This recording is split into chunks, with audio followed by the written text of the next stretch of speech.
It was a marvellous performance by Kylian Mbappe as he guided France into the final 8 of the World Cup once again with a defeat over Poland here at Alpha Stadium by 3-1.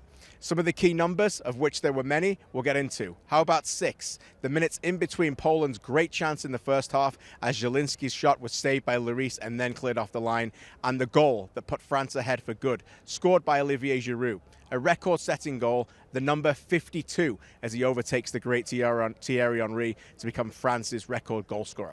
That is a fantastic achievement for a player that is often seen as underrated and never really talked about in the quality of Thierry Henry.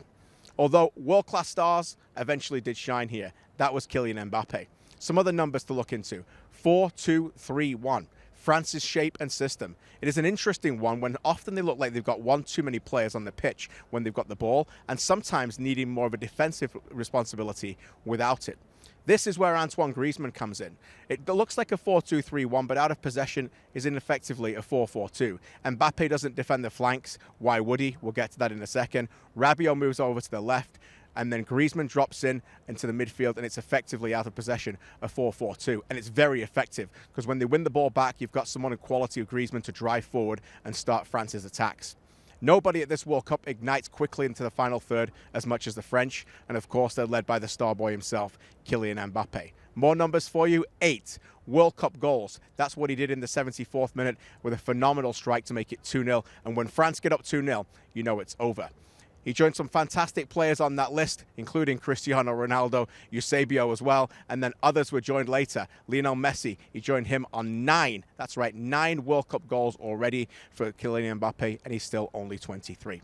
It was a fantastic achievement and a fantastic performance. I spoke to the Polish right-back Matty Cash after the game, who got Mbappe's shirt, and you could see that he was amazed by the performance that he put in.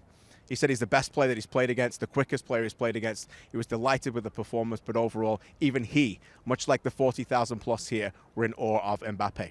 France are dangerous. Often you can get in behind their midfield, but with a player like Mbappe, they could be the favourites once again to win the World Cup here in Qatar. 2 more games are on the schedule here in Qatar on Monday, and the major headline around these, Neymar returns for Brazil. Their head coach Chichi confirmed in his press conference on Sunday that Neymar is back and will go straight into the starting 11 for their last 16 clash against South Korea. Now, if you're thinking this looks like a pretty one-sided affair, of course you'd be right. Brazil have never lost to an Asian team in the World Cup. South Korea in 6 attempts have never beaten a South American team. They also played each other in a friendly in June, and Brazil dismantled them by 5-1. If you're also thinking Brazil always get through to the quarterfinals of most World Cups, you'd also be right, unless you're old enough like me to remember 1990.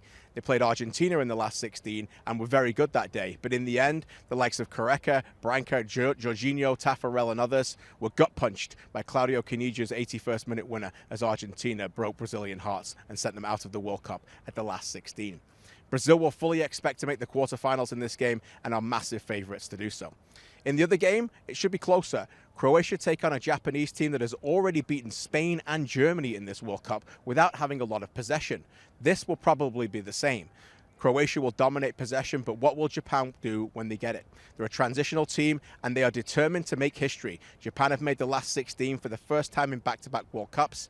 We all remember what happened last time, up 2-0 against Belgium, and then they capitulated and lost by 3-2. Will they be as cautious? Will they be as naive? We'll see what happens as Japan try to make history. As for Croatia, the 3rd time they've made the knockout stages, and they always get past the last 16. Of course, they finished 3rd in 1998 and were the runners-up 4 years ago.